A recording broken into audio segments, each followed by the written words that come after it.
Oh man. So, it's only 9:45. We don't have more people. Did Terrence come back? Hey, I heard Terrence can chat, but he apparently can't talk. So when you want to say something, Terrence. Hey guys, I'm making breakfast for my daughter. Hey, my brother. How you doing? How you guys doing, man? I hail from the most worshipful Prince Hall Grand Lodge of Illinois. Oh, hey.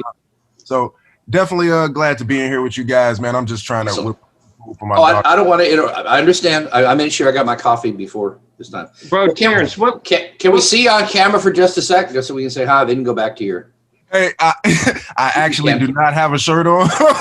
Okay, then. Give me like 2 minutes. All right. I try not, and John and I were talking about this, about like letting people in and how restrictive we are. I think Brian's asked me as well. Let me make you the co-host while I'm sitting here. Thank you. The co-host, yes. I wish I could do that in advance, but I can't, unless I want to pay for the privilege, I think. Yeah. I can pre-assign hosts if they're paid members, and I'm the only paid member on this account. It's like, sorry, love you, but I'm not going to pay money to do it. I'll just sit here and do that. That's much quicker. But anyway, yeah, Brian helps us being the co-host. There he is. Good to see you, Terrence. Hey, Terrence, what lodge are you from?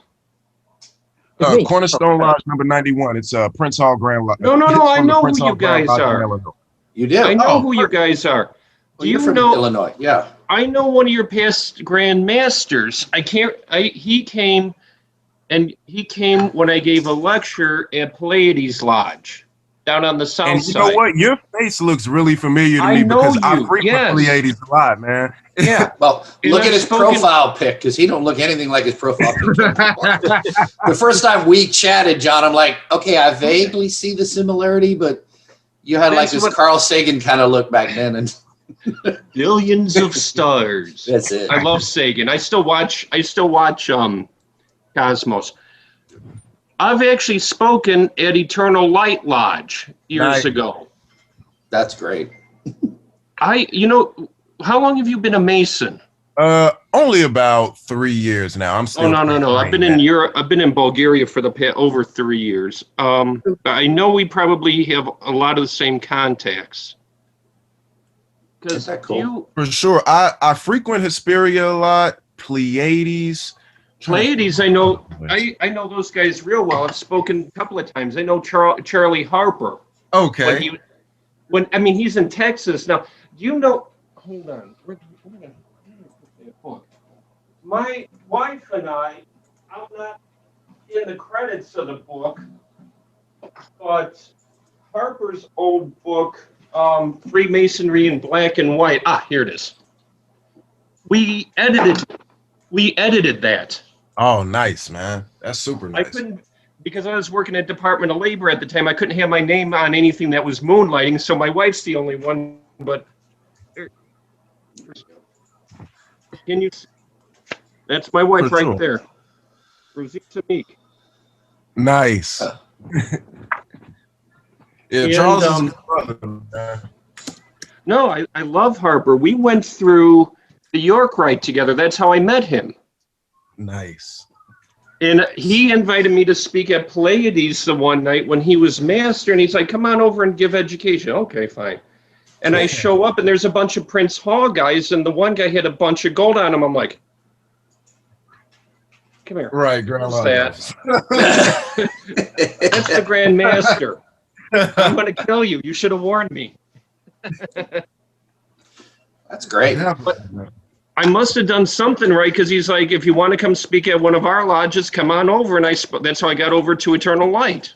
That's perfect, man. I actually, our current Grandmaster, I like what he does, man. He's making it, how do I put it, an overt effort to make sure that Prince Hall and Grand Lodge of Illinois kind of use our trials, for so to speak.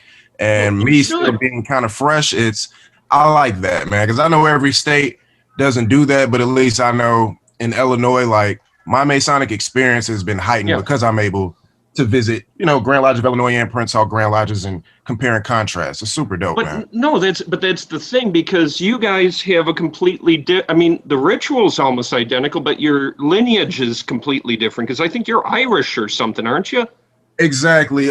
Prince Hall, I believe the story is that he was initiated in Irish Military Lodge. Yeah. But that's a whole different line of Masonry than the Illinois, because Illinois ultimately is English. Exactly. But I do think, I will say, even though Prince Hall was initiated in the Irish Military Lodge, I do believe that African Lodge #1 received their charter from the United Grand Lodge of England. Okay. So the Irish Lodge may have been, how we start. That's the mother, but they was still chartered from. Okay. Exactly.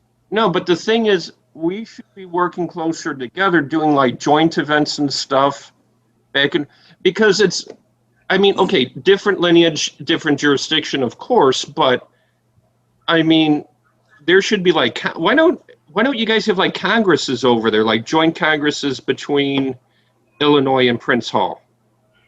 To be honest, I'm not sure. I asked a lot of those questions, man. Are we friends on Facebook here? Hold on, let me see if I don't know. John, I think like in the U.S. we do tend to invite like the Prince Hall Grandmaster to attend our Grand Lodge and vice versa, and we did that. Even Virginia finally recognized Prince Hall of Virginia, I think in 90, 95, something like that. And I remember prior to that, they would invite the Grandmaster to attend. We actually had at least, I think, one, maybe two sessions at Virginia Research Lodge where they asked the Prince Hall brothers to come in, and we had a past Grandmaster and like the Grand Secretary, and they spoke. And that was really cool because we all got to sit in lodge together, but we're still kind of at this structured point where you had to go through the Grand Lodge and coordinate it to have a joint meeting. Exactly. And we're slowly moving in a more friendly direction, but at the time. But the coolest part was we're just sitting there after his talk, and we decided to open up for questions. So we're just asking, just back and forth, just asking the brothers to stand up. And, one of the Prince Hall brothers stood up and said, okay, I got to ask, what is going on with y'all? I see sport coat. I see loud shirt, loud tie, all of these colors. We are black suit, white shirt, black tie, black. What is with you? Hey, Brother Prince Douglas, Hall, you are correct. I never thought of it that way, but it was like, yeah, we do look like car salesmen to you, don't we? Prince Hall follows the European tradition of a black suit, white shirt, black, because that's what we do over here. Right. You can't walk into a Brother Tommy, Brother Domenico. Hey, guys. Yeah. Let me go ahead and welcome some of our guys who came in. We've been going back and forth here. Brother Al Davis, good to have you here. You want to say hi, tell us what lodge you're from? Hey all, how you doing? Al Davis, past master, Roosevelt Lodge, 42, Rhode Island. And excellent. past master, Thomasville, 369, Thomasville, Georgia. Oh, great. And Brother Terry, you want to say hello? You got to unmute. Yeah, there we go. Can you hear me now? Like a Sprint commercial. Brother Terry. My good friend John, Brother John. Tommy Terry. I am past master of Brahan Lodge number 226 in the great state of Texas. Oh, that's great. God bless Texas. All right. And Brother Amen. Robson, I met you on Facebook a couple times. Good to have you here. Can you go ahead and introduce yourself?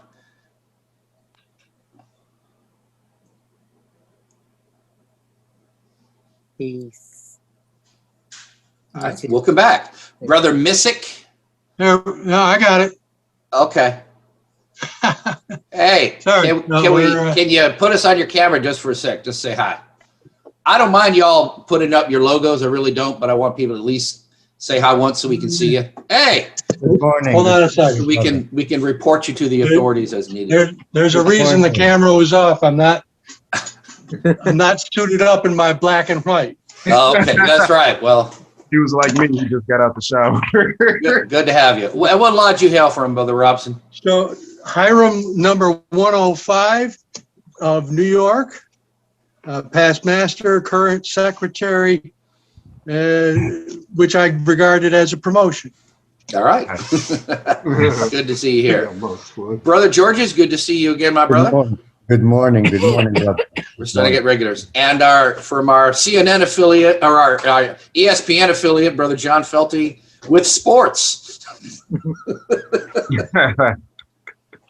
Good to see you, John. I think John has the best picture of all of us. I love that. I feel like I'm watching ESPN or something. And of course, I don't watch ESPN, so but I understand the concept. I don't even have ESPN. All right, brother Marcone. Yes. Hi. Hi. Nice to meet you.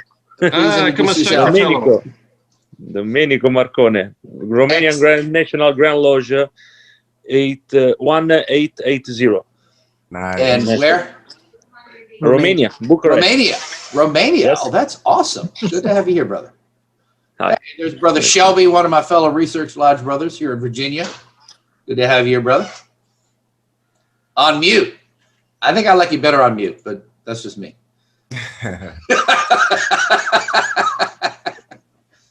How about that? Hey, all right. Nah, I like you mute better. It's all right. Good to have you. Thanks, brother. All right. Brother Harpold, good to have you here. Can you please introduce yourself? Clayton Harpold, Cranberry 598 in northwestern North Carolina. Oh, very good. Cranberry. I like that. This is near the ski resorts, Beach Mountain and Sugar Mountain. Okay. Oh, okay. So is Cranberry named for a city or town in North Carolina, or just cranberries in general? It was a little mining town, and it had the largest magnetite deposit in the world. And then when the little railroad washed out in a 1940s flood, the town died and everything else. Okay. But the town is there. It's not as what it was. Right. That's cool. I'll say that I always like to brag. We have last year, I started a Lodge of the Day to catalog all the Virginia lodges, because it occurred to me there are 300 or so lodges, 365 days in the year.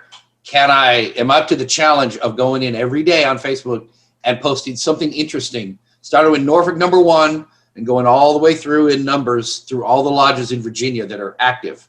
And it was really neat having to do a little bit of research every morning just to find something from the Grand Lodge website or that lodge website if they had one, or their Facebook page. Rarely, they usually don't have a history on the Facebook page, but I could always find some tidbit to say about each lodge. And one of the coolest things is what a lodge is named for, because normally it's named for a town, or it's named for a part of town, or it's named for some other landmark in the area. And then sometimes it's named for a person. And the person there weren't even always a Mason. It was maybe some famous mayor or local celeb or something. But it's really cool to look at all the different lodge names, what was important to the members at that time to make your lodge distinctive and name it for something that anybody in town would recognize, but somebody else is like, well, I never heard of Cranberry or whatever. But for the locals, I'm sure it always made sense what they named it for. But then you go to the members 150 years later. I remember asking someone, like, Taylor Lodge, who are you? Because, Taylor was named after a president. But like, I go to some lodges and I ask them, like, who is your lodge named for? And the members today have no idea. I mean, they literally, it's like, I don't know. I've gone and looked it up. It's like, I don't know who this guy was. I assume it was a guy. I don't know. So that's always kind of fun. To go looking up where the names come from and all the wide variety of names for Masonic bodies. I think that's really kind of neat. Yeah, and you should be commended for that. You did it every single day last year. I did. And I missed one day. I missed one day because I was working my second job and I had to go on site and I couldn't do it. I had to go in at like 6 a.m, so I didn't do it before I went in. And I said, well, when I get home, I'll do it. And I got home, totally forgot about it. And then it was like 11 o'clock at night. I'm like, oh, crap. I only missed like one day. I didn't catch that, but yeah, I thought that you had it down. I didn't like brag. Oh yeah, I missed one. No, I just kind of did one the next day, and no one ever called me on it. But it took great discipline. Yeah, I tell you what, mid-October, I was so relieved to do Black Keith. I think was the last one, 392, whatever it was. I was so relieved, like, okay, I don't have to do this every day. I can just go back to the weekly papers. That was enough work. So, but yeah, it was a fun challenge. And anybody else want to take that up? I encourage you to do it, and you will learn more about Masonry in your state. And that's the thing. Like, I mean, I try to get this across to people. Yes, I know I'm giving benefit to everybody here who reads the research papers, and you all are learning and you're all in the groups, and this is all great. But selfishly, I learn more from researching. I'm thinking I'm getting more out of it than anybody who reads what I do, because personally, I'm having to dig and learn more and educate myself on it. So I'm getting a huge benefit from it. So if you're interested in research, just jump in and do it. Find a topic, dive in and do it. It's much more rewarding than you would think. So, yes, I know you all are enjoying it, and that's wonderful, and that's the whole point, but I'm getting a lot out of it too. So just so you know, this isn't a purely altruistic thing. I'm getting a lot out of it on my own. So let's see. We got people joining left and right here. Brother John London is here. He is our marshal from Virginia Research Lodge. Morning, John.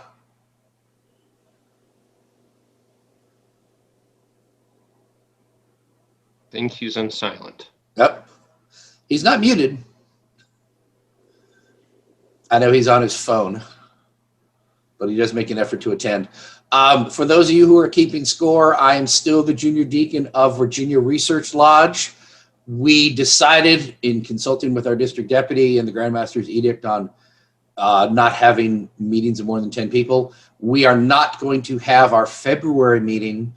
We didn't have our stated in December, so we all agreed to stay in place. So Right Worshipful will remain as our worshipful master. Rooster, who's on here regularly, is still senior warden. I'm going to stay junior deacon and so on. So we're all staying in place for another year. We're not bothering with an annual, because it's really not fair if we open up in like May and put in Rooster for like half a term. So we all decided just to stay in the full year, and hopefully next December we can have our annual and install the new officers, and we all move up, which I thought was, at this point, that's the best course of action. But we'll still be having our weekly meetings, and we were trying to figure out a way, if we met in person in February, to have the meeting up there. We'll meet and then go out in the dining area and I'll set up and we'll host it from there. We may do that if we do one in May or August, or whatever. We'll see what happens. But the members of Research Lodge are staying in place. I know y'all were dying to find out the latest on that. Hey, Brother That's Chris. where we are. Yes, go ahead. Real quick, I have to do that. I have to do this plug. Please. I want to send, as Worshipful Master of the George Washington Lodge of Research, I want to extend a fraternal greetings to the brethren of the Virginia Research Lodge. Thank you. There, I said it. You have at least two of us here, so you met your quota. And so did you just get installed again, or? Yes, because of all the stuff that was going on with COVID-19, it became necessary for the master to step down for personal reasons. And we were kind of like in a last minute rush, and it was agreed that if anybody can get their warden certificate quickly, it would be me. Okay. So we did it, got it rather quickly, and got installed right before they shut everything down. Okay. So you met you said in January or December? December. Okay, that's right. Early December. Then it's like the Friday right afterwards came the ruling to shut everything down. Right. Okay. So it was right before that. Okay. Well, well, congratulations. And this is, so you've done this before, right? You were master before of. I was the charter master of the Research Lodge. Okay. Well, we The appreciate very first, you. and that was about almost 10 years ago. No, 9 years ago. Okay. Yeah. So. Well, you do good work. We appreciate it. And I'd like to get more of your papers. You only had a handful online, and we grabbed them and put them on our page too. So if you have more, I'd like to get more and publish. I have more coming. Excellent. I have more coming. Excellent. For those who don't know, the Research Lodge has, there are 5 research lodges in Virginia currently, and we support each other. Virginia Research Lodge, I think, has the biggest presence online. So we want to make sure we help the other research lodges. Most of them put their papers online, not all of them do, and we're trying to get all of them in sync. And the Grand Master is pushing to have some sort of central database of research papers from all the research lodges. And I'll say this, they're slow going in setting one up on their website. And I keep telling the district deputy, I said, look, I have a website. I have a repository. I have a search engine. If you just want to ask the other research lodges to send them to us, we'll be happy to host them all, or at least point to theirs on their site so it's in one central place. And that's, I mean, to me, that's simpler since the Grand Lodge hasn't bothered to build their website up to the point where they could host them. So they seem to be okay with that idea. So we want to try and make it possible to list all of them, and so people can get access to them. But like A. Douglas Smith has had all theirs online for a while, but they don't really have a search. It's kind of hard to find. But we just want to make these papers available because we all have years and years and years of papers that we want to make available to Masonry around the world. So this is a really cool thing we're doing to make these available to y'all. Morning, Brother Spence. So you Good morning, Brother Douglas. Very nice to see everyone. Yes. I think my friend Brian Smith's co-hosting and helping you a bit, so that's good. Yep. And Brother Glenn Cook, another one of my Facebook friends, long time. Good to see you in person, sir. Thank you. Nice to have you here. Yes. I think my friend Brother George Ashram's on. There you go. I see him. Brother Hughes. Yep, Yeah. quite a few. We're up to 27. I think we're going to chat for a few more minutes and then introduce our speaker. I want to get everybody time to get in. Brother Missick, I saw you come in. I tried to say hello, and then we lost you in the conversation. Can you please unmute and say hello, introduce yourself? Okay. Hey, I'm from BD Lodge 35. I'm most worshipful Union Grand Lodge of Florida. It's a Prince Hall affiliate. And I'm happy to be here with y'all. Good. Glad to have you. I don't think I'll be able to introduce everybody. I try to at least introduce everybody when there's only like 10 or 12 of us. If I miss you, I'm sorry, but I want to at least say hello to as many people as I can. This group is growing, and that's wonderful. I'm so glad so many of you are here. We are hosting, if you haven't figured out by now, my name is Chris Douglas. I am your humble host. Brian Smith, right there. Probably not right there on your screen, but he's there on my screen. He is my co-host, so he's helping me let people in and so on. This is Virginia Research Lodge number 1777's weekly unstated meeting. Since it goes without saying, we can't have a stated, it's unstated, that this is not a stated. That's my joke, and I'm sticking to it. And we would like to welcome everybody here. If you are not a member of our Facebook group, we welcome you to join. And we meet every Saturday at 10 a.m. as long as I can find the time to make it here and I can line up speakers. We do have a poll. I'm asking people to go to the website, to the group page, and answer the poll on what you would like to see us do, because we have, I'm trying to talk while I surf. We have a number of, let's see, make this everyone, I'm putting in the group chat our page for the Research Lodge Facebook. I try to line up speakers. I'm into March now with speakers, and I'm booked up. We're doing good, but I want to leave some of them open going forward, and I want to have some meetings where we just sort of have like a general chat. Like I ask a question of everybody in the room, and everybody has to answer the question. And I may announce the topic in advance, and some people like the idea of not announcing in advance. So just, we're going to open the meeting, and I won't tell you, and I'll just hit you all with the question in the meeting, which I think might actually be fun. But I am totally open to more ideas. This is totally off the cuff. I'm making this up as I go along. So any suggestions on what we can do to make it more fun, more interesting, I definitely want to hear it. I want to make this an enjoyable time and not so stuffy. I mean, I want this to be enjoyable. We're going to learn some good Masonic education, but I want everybody to enjoy it and to come back. So I'm going to be trying a lot of different things. And if it don't work, it don't work. People seem to like the panel discussions, so we'll be having more of those. But I want to try and get everybody more involved.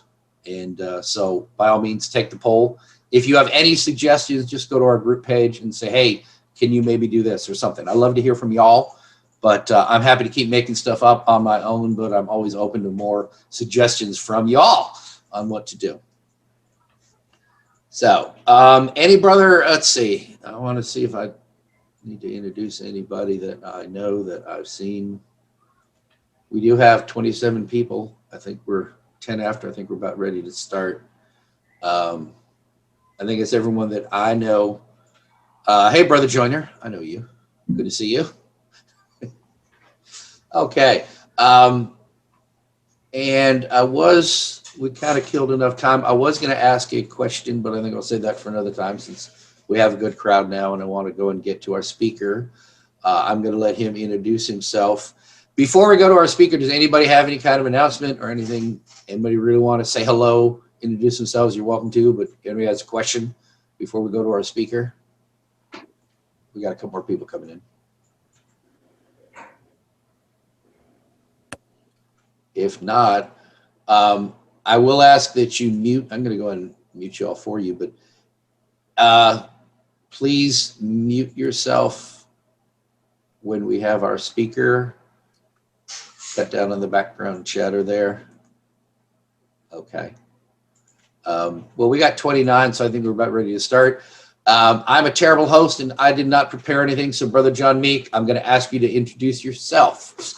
It's easier, and that way I don't get the pronunciations wrong. So, this is Brother John Meek, and he's going to go and introduce himself, and then he will launch into his talk. And since it's being recorded, I promise to behave. Okay. Kind of. Just a little bit. All right. Yeah, you know. First of all, to the most worshipful brother, right, worshipful brothers, honorable brothers, and friends and guests, because first of all, thank you for coming. Second of all, thank you for having me and putting up with me. John Meek, the basics of who I am. I'm from DC Gregier Lodge in Illinois, DC Gregier number 1, past master there, and honorary member of Makedonska Zora number 24 here in Bulgaria. Right now I'm the sitting grand representative. Hey, kiddo. Right now I'm the sitting grand representative to both Russia and Bulgaria, United Grand Lodge of Bulgaria, to be exact, for the Grand Lodge of Illinois, and I'm a member of way too many appendant bodies for the same person to be a member of. I've been a Mason, I think, let's see, I got my 3rd degree January of 2006, so what would that make me, 15 years now? Master Mason, something like that. And this thing is beeping. So those are the basics.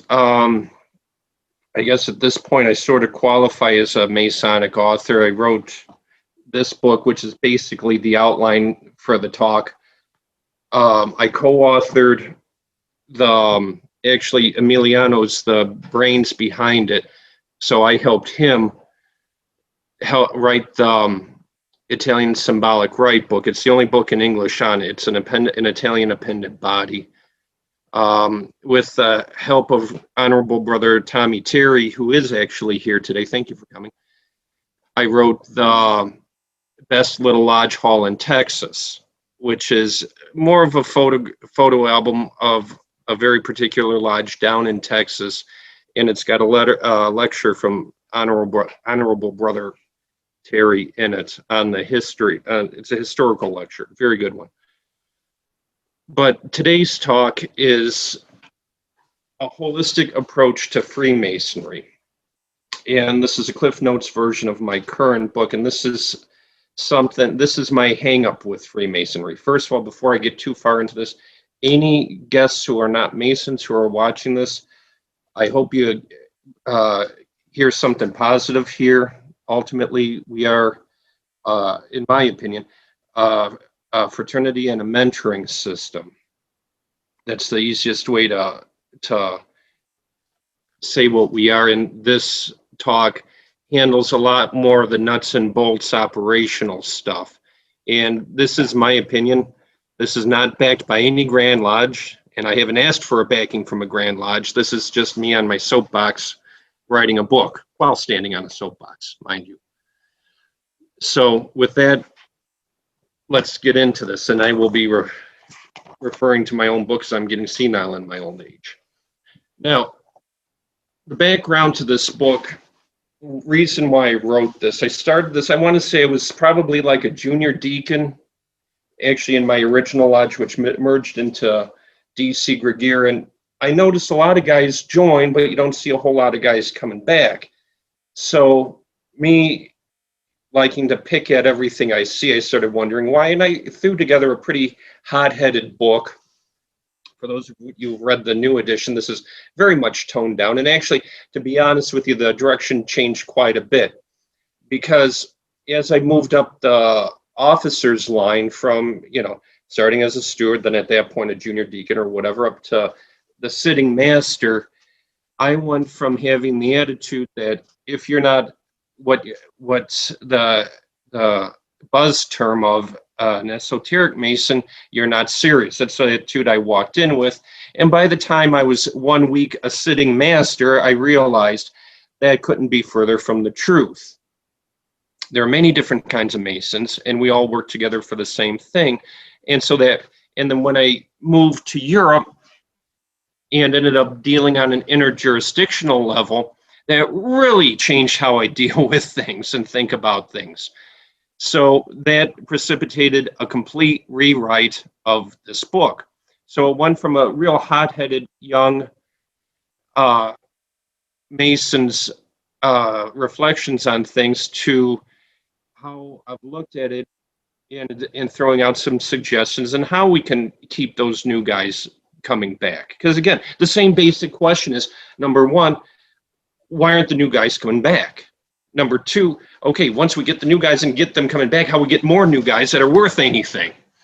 So those are the two questions that I'm asking in this book, and they're two sides of the same coin. So the only way to deal with this is holistically from the ground up, and that's where we start with the tenets of Freemasonry, which basically everybody has the same tenets, whether we word it the same or not, because if you go from one place to another, everybody does it differently, and we'll get into that later. The tenets of the basic tenets I'm proposing here, which is how I was taught it in Illinois and how I've pretty much seen it anywhere I've been so far, are brotherly love, relief, and truth. Brotherly love is the reason what we're doing everything for.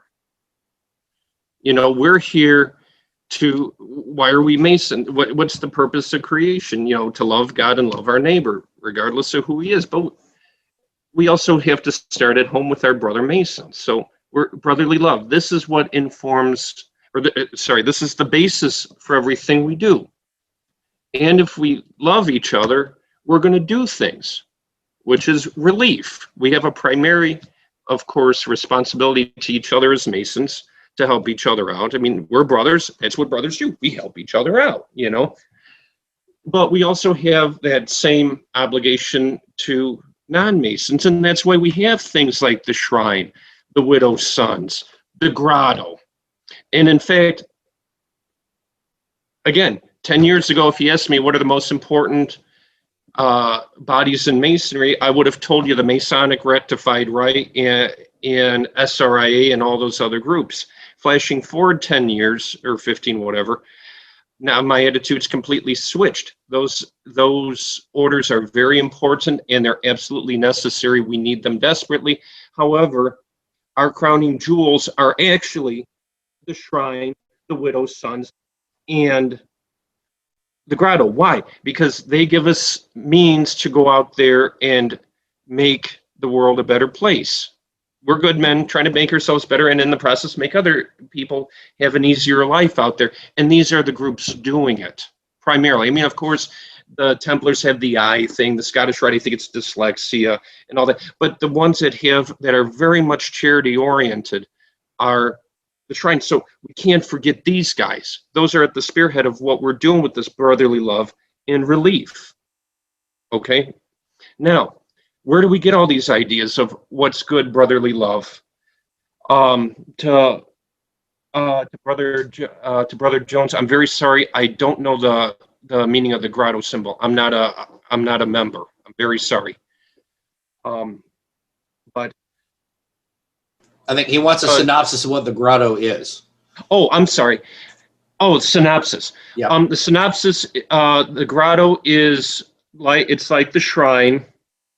Okay. The grotto is very much like the shrine, except they do dental work for kids with mental disabilities, whether it's Asperger's, developmental delay kind of thing, those sorts of things. They supply dental work. Okay, so it's like the shrine, but for dental work for kids with different sorts of disabilities. That's what the grotto is, essentially. No problem. Thank you for asking. So the brotherly love is our heart. The relief is how we go project ourselves out into the world. But how do we know what to do? This is where the tenet of truth comes in, and it's what I call the silent partner of the three tenets. This is what the grand architect draws on the heavenly tracing board for us to follow. That's why we have a volume of sacred law.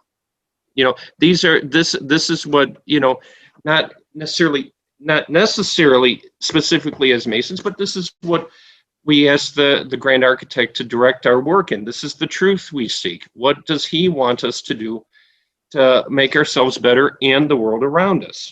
So the basis, brotherly love, relief, and truth. But how do we get to that point of living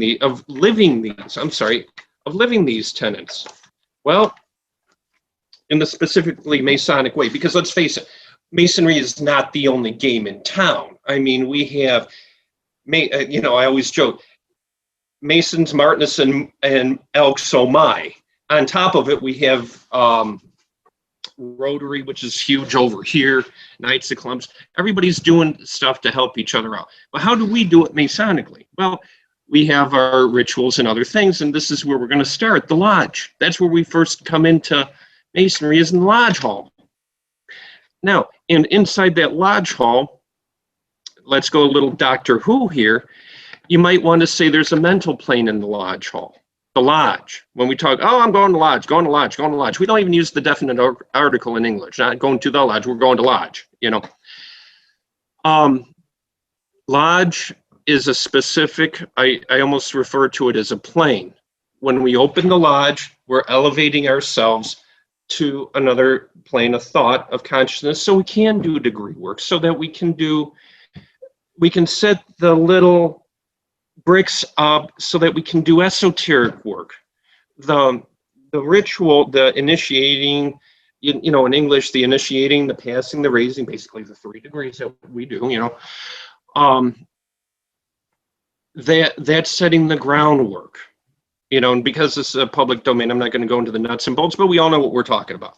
This is the groundwork. This is the basis. And as we continue to do these rituals of initiation, we're building the egregore of the lodge. And for those who don't know the buzzword of egregore, that's the spirit of an organization. Okay, we meet together, once a month or whatever it is. We go do our degree work, pay our bills, argue over the bills, and then go have dinner afterwards. That builds up a certain spirit. If you ever walked into a building and said, man, this place feels like whatever. It's either really comfortable, really peaceful, really creepy, whatever. That's the spirit of the place. That's arguably the egregore that we're trying to build up. And that's the heart, and that's the spiritual soul of the institution of Masonry, is that egregore. And you want a healthy egregore. So you want to be doing your degree work right. Nobody's going to be perfect. Of course not. I have my tinfoil hat theory. Unfortunately, I don't have my tinfoil hat with me. But I have my tinfoil hat theory that, when I went through Masonry in Illinois, and most Americans, I believe, memorize everything. But there was always one line in every degree I forgot. No matter what position I had, I always forgot one line, like clockwork. Well, we're not perfect. It's the heart and the soul that we put into it. It's that intention that we put. We're going to take this new kid and make him the best Mason, to bring him into Masonry the best way we know how, and build on it so that he can in turn do the interior work and exterior work. Again, let's not forget the Shriners and those guys, to make himself a better person in the world around him. And so that's what our degree rituals are. They're starter points. And then the opening and closing of lodges. Those are, for the Americans in the crowd, that's what I call the Cliff Notes of Masonry. Because if you look at how the opening and the closes, it goes through different little things that we learned in the degree rituals.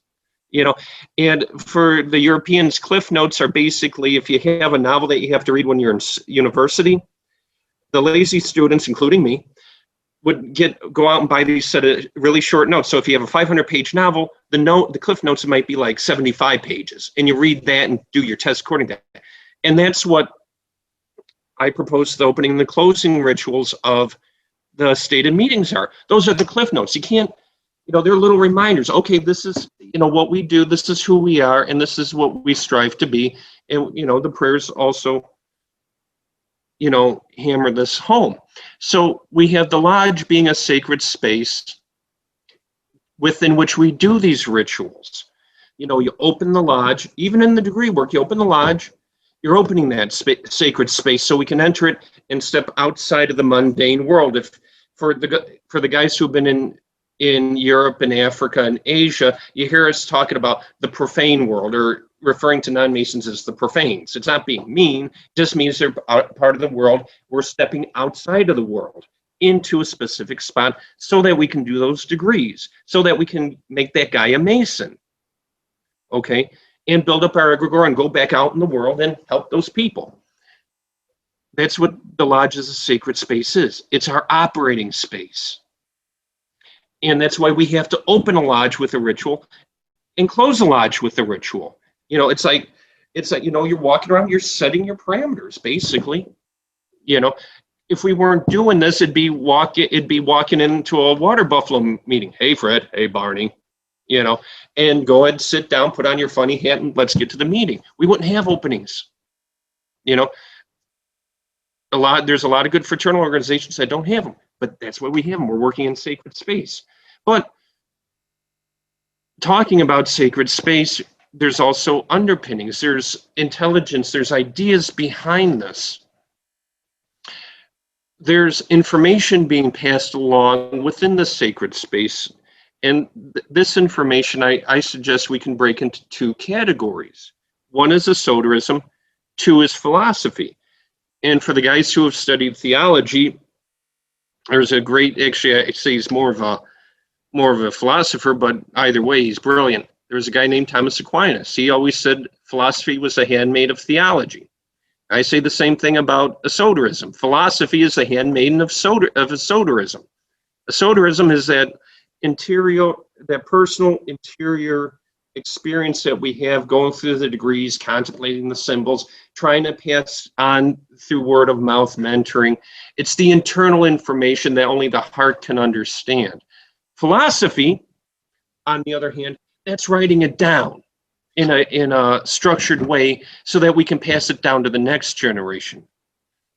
Okay, and you need both, and both are distinct. In fact, like I said, the easiest way to look at it is esoterism is interior, personal, action-based.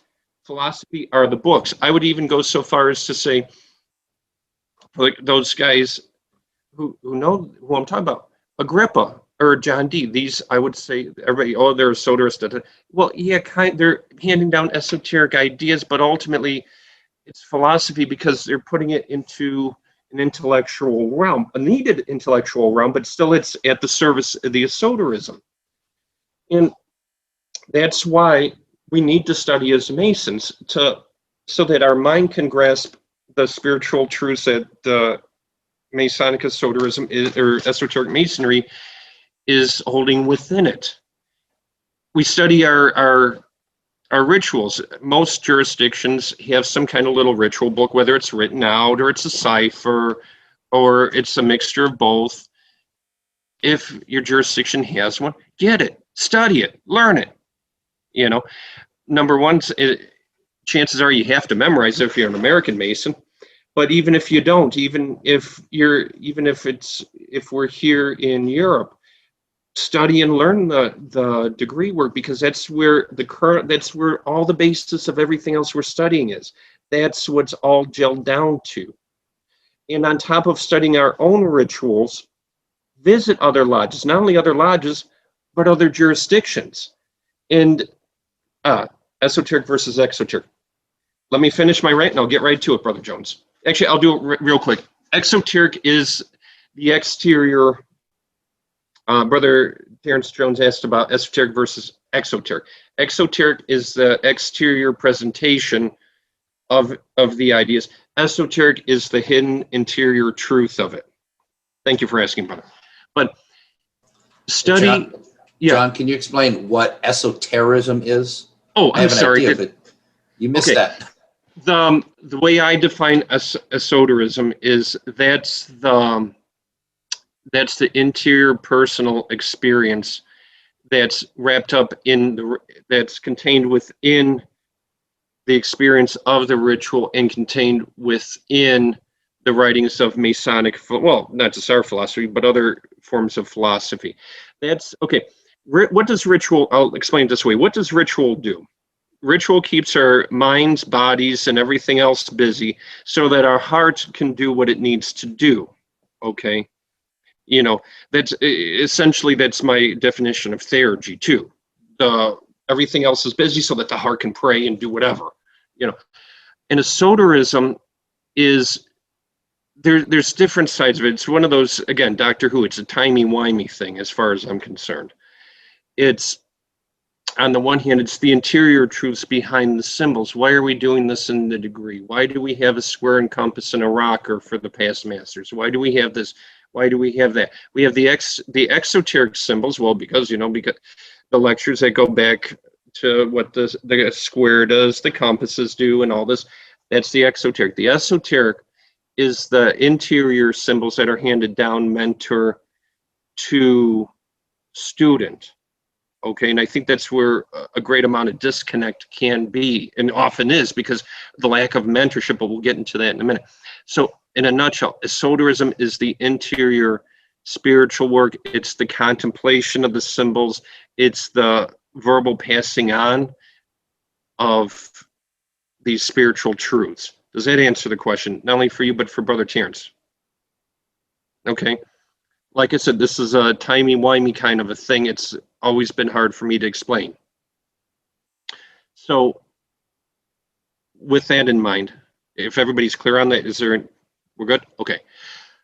So study one's own ritual. Go to as many degrees as you can. Go to other jurisdictions that have variations.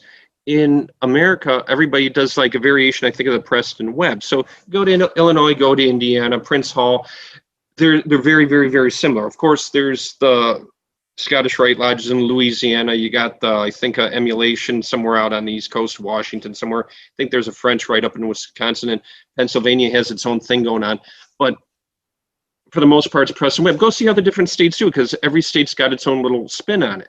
But also go to Pennsylvania. Go to those Red Lodges, Scottish Rite Lodge. See how they do it, because there's, even though the basics are the same, the ideas are the same, the modes of communication are far different. And if you can go visit a country where there's 3, 4, whatever different rites being practiced, go hit one of those lodges each. Like, for example, here, you know, we have emulation rite, German AFM, and Scottish Rite Lodges. You know, in any given month, I can go see all 3 different versions of, yeah, exactly, Brother Chandler, the many flavors of Masonry. We'll be getting to that for sure. But when you see these different versions of doing it, not only the subtle forms between the American states, but the more drastic differences between like the emulation and German AFAM, or if you can even go to a Masonic Rectified Rite Lodge, I think France has a couple of those. You'll see very different, it's all basically the same, but very different expressions and ways of wrapping the stuff up and delivering it to the candidate. But what those different things do, they show us, okay, Masonry is a diamond, okay? And we're all given different we're given the same truth, but we're trying to pick at it from different ways, and it's very culturally influenced. And when you step outside of your own culture and see how these other guys are doing it, you get a completely different perspective, and it's like, holy cow, I missed this. I didn't even realize. I was sitting in a second degree. I think we did 1 second degree this whole year or something, or was it last year? I forget. I was sitting in a second degree, and the Bulgarian finally sunk in. I was getting what's going on. I'm like, wow, I didn't even, it was one of the lectures. I'm like, wow, I never even thought of connecting that to the second degree, because when I went through, it was a completely different rite, you know? So it gives you different perspectives. And in the more radical cases, sometimes more, sometimes less. That's why you got to travel. And if you can get copies of those rituals, by all means, you know, and read them, compare, because that's where the real learning is within the rituals. All the commentaries are necessary to read. You got to read Mackey, if you can stay awake. I mean, I admittedly, I'll fall asleep reading Mackey, Waite, or Pike. I'll admit it, you know. But those are necessary commentaries, especially the ones written by guys who have written the rituals for a rite, like Pike.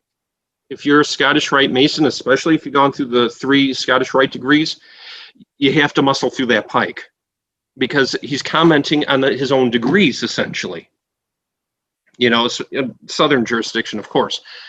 But barring guys like that, the commentaries are good, but read the rituals themselves, learn those, assimilate them. Also, read the guys who came before us. Like I said, Agrippa, John Dee, the alchemists. We're not alchemists, but we're cousins of the alchemists. We're doing the same thing, but with different symbolism. For the guys who are members of the Masonic Rectified Rite Lodges, read Pasquale. If you read Pasquale, all those degrees make a whole lot more sense, you know? And that's the thing. And if you're German, AFM or Schroeder, read the French guys, because ours gets a lot of influence from them. You know, read Louis Claude de Saint-Martin. I think that's pronounced right. And you see, and you start seeing things filled in. So you have to, you know, it's working from inwards to outwards. Read your own ritual, see your own ritual. Go see the neighbors, go see the other rites. And by the way, when I say rite in the sense of a lodge, every Masonic system has, the Americans will call it ritual, like we say the Preston Webb ritual, emulation ritual, whatever. But once you start going into other languages and you confuse the languages like I do, it happens.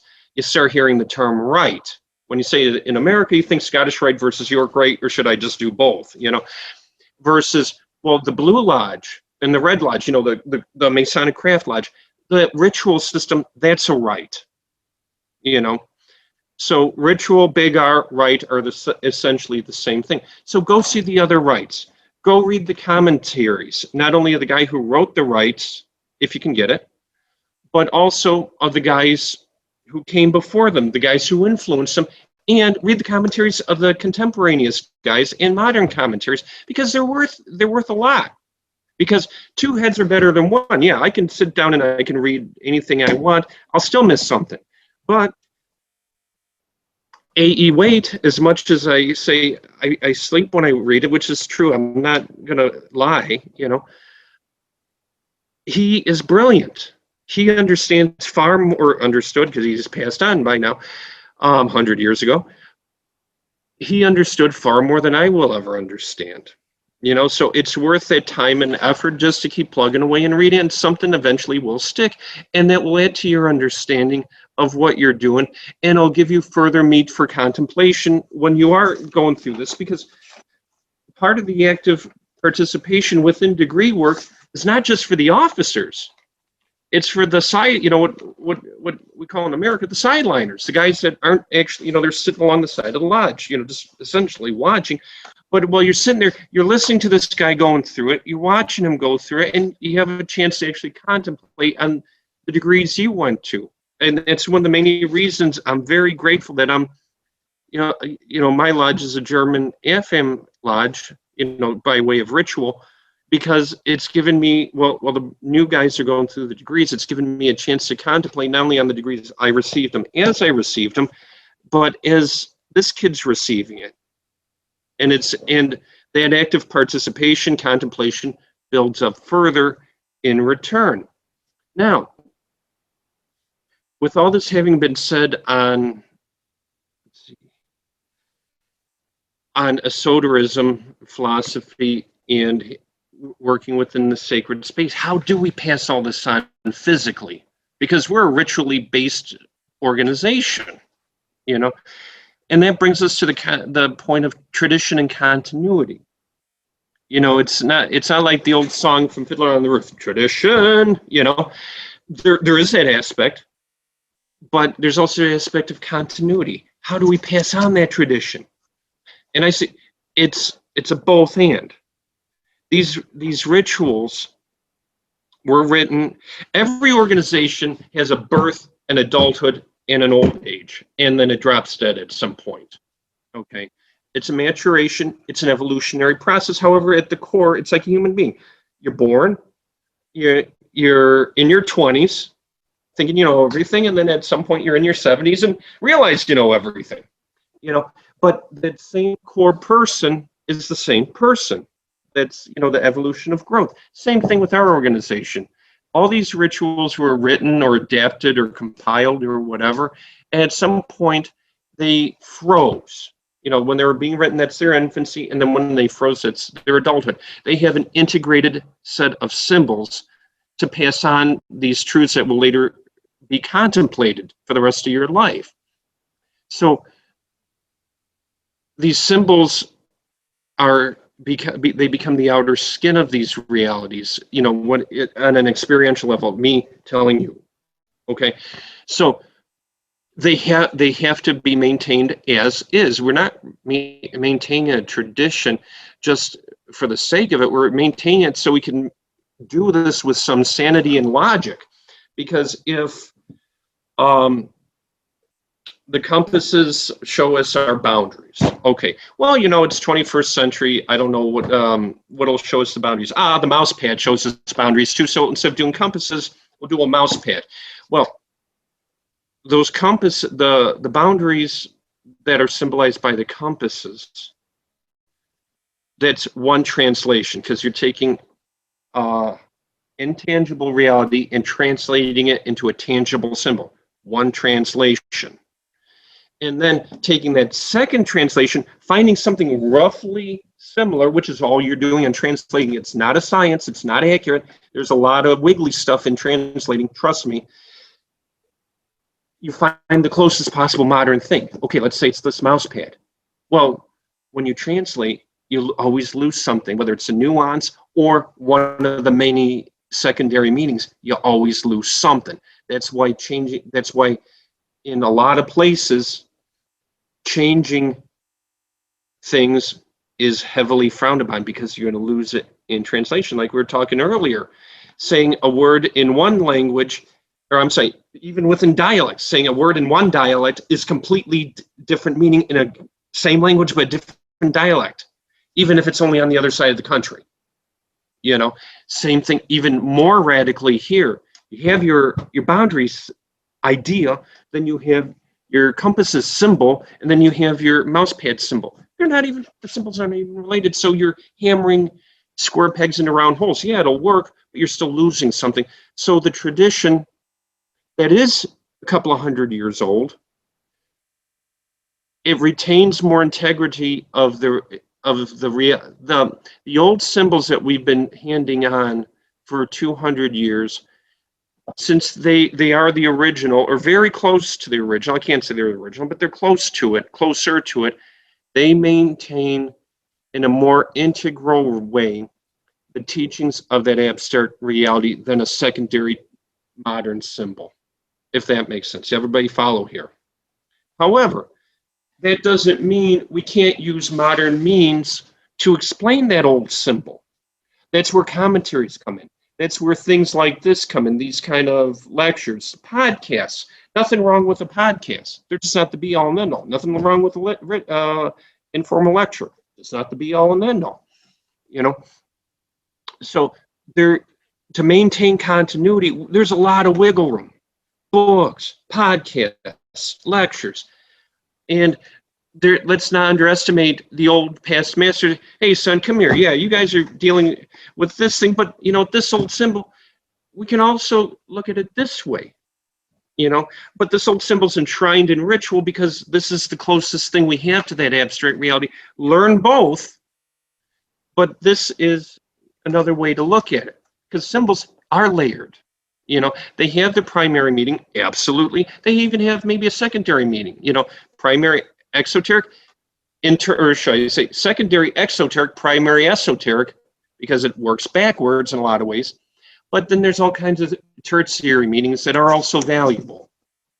But we convey them through symbols. And in order to maintain continuity, we have to maintain the old symbol. But on the flip side, to pass on that continuity, using modern means is always a good thing. And speaking of passing on, that brings us ritual degree conferral. Again, rituals are how we do things here. We pass on the Masonic character because you're a different person when you walk out of that, when you walk out than when you walk in. And of course, there's the objective reality that goes on in this being made a Mason and all things that are included in that. However, there's a lot also to be said for quality of passing it on, because you can run a guy through a degree. He'll still be a Mason, no question. He's our brother. That's it. We're done. He's it. You know, but if we put the time and the effort, slow down, everybody's really there, present, the degree will have more, for lack of a better word, it'll have more oomph to it. That candidate will have a better subjective experience of that degree. I mean, running through it, he'll have the objective experience, no question.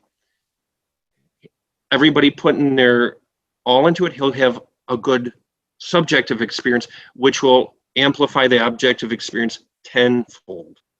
And on top of it, that also go to build up our egregore, which is the spirit of our organization. So when we're going into our degrees, you know, whether it's done by memory work or it's done by reading, because there are places where it's perfectly acceptable to sit down, you have your degree book right in front of you, you read out of the degree, you go through, you know, book in one hand. I've seen it done in some places, and it's as effective and as impressive as the memory work.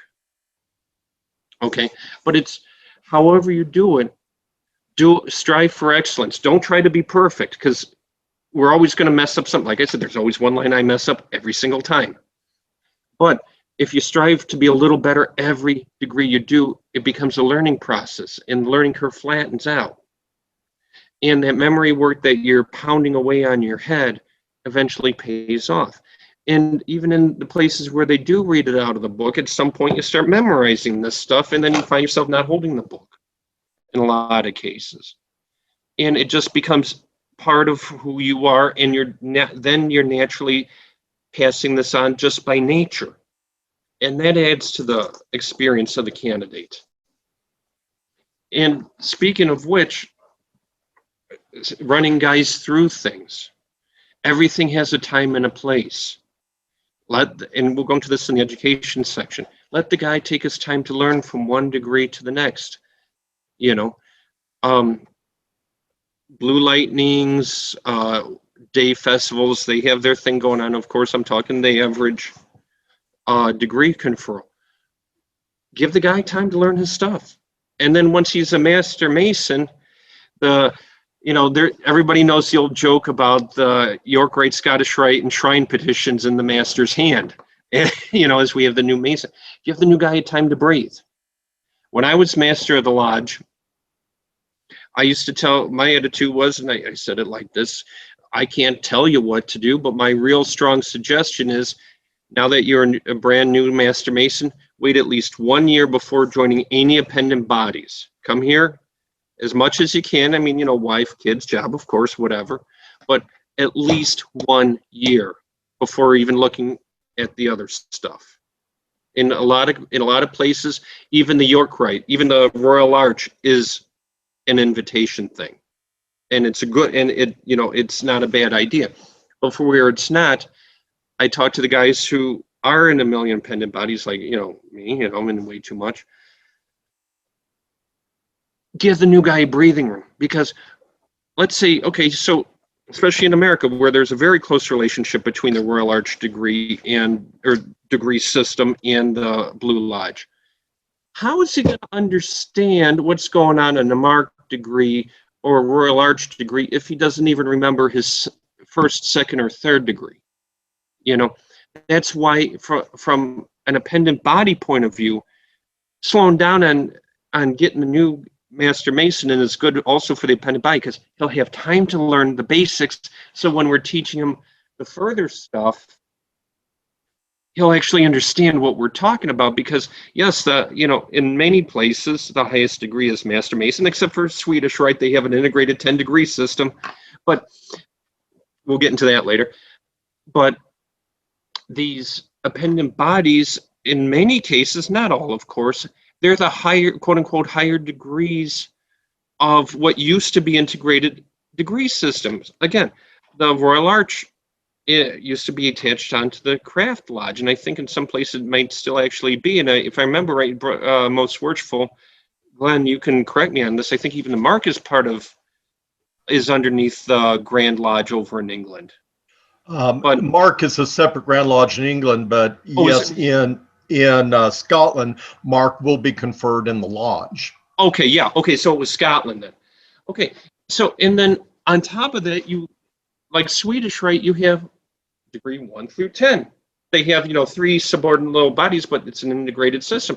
A wonderful example of a split system over here on the continent is the Masonic Rectified Rite. You have Rectified Rite lodges, then you have the other degrees that are in the Rectified Rite appendant body, starting with I think Scottish Master up to Grand Professed, chair degrees, of course, but they at one point were one system. But especially over in America, because I think they're over there now too. They only exist as an appendant body, and there are no Rectified Rite craft degrees over there. You go through the Blue Lodge or the Red Lodge or Pennsylvania Lodge, and then you take it on top. So these, in many cases, were separated off. So you have to understand those first 3 degrees, or you're going to be really lost by the time that you get to this other stuff. It's just going to be pointless going one ear and right out the other. So from the new Master Mason point of view, it helps you to know what's going on when you learn. From us, on the appendant body side, it helps us because he'll know what's going on. And when he's an officer, he won't be completely clueless. So there's times and places for everything. And now I've been speaking of the mythical new guy the whole time. Who is the new guy? Sorry, I'm originally from the south side of Chicago. So everybody is a guy to me. Please forgive me. The new guy, he's our future. He's the prospect or candidate or whatever you want to call him. He's going to be the guy who's going to be the master of the lodge when we're dead and pushing up daisies. So we better make sure, number one, he's worthwhile, and number two, that he's going to fulfill his obligation to the craft. But equally important, we better fulfill our obligation to him so that he's not, left hung out to dry when we're gone. So this is where the membership and retention really, where the bullet really hits the bone. The new guy. When we see a guy, we think he's an okay fellow. Now in different countries, it's different ways. Even in America, it depends by state. Illinois used to be a to be one, ask one only state. Brother Terrence, is Prince Hall still to be one, ask one only?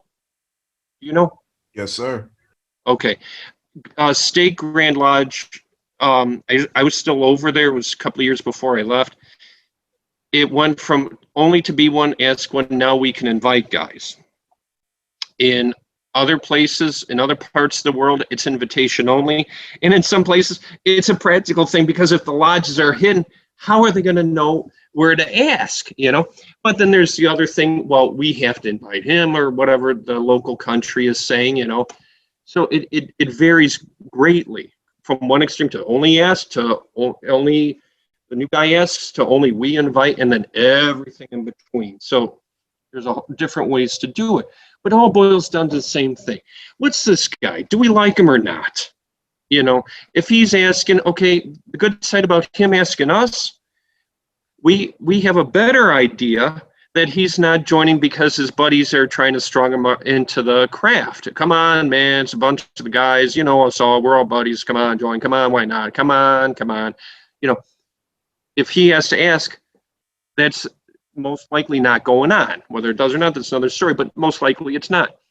On the flip side, if we have to invite, we know walking into it who we're getting. We have not necessarily, but we have a much better idea who we're getting, because somebody liked him enough to say, hey, I want to bring him into my inner circle of super special friends. But then the other question is he joining just because the guys joined? Because, there's like, once you're in, there's a whole pen and body thing, hey, everybody's a Shriner, I may as well join and then never show up. There's always that worry that if, we ask him, is he joining because we're asking him? Or is he joining because, we asked him and he's like, yeah, I've always wanted to be a Mason. Yeah.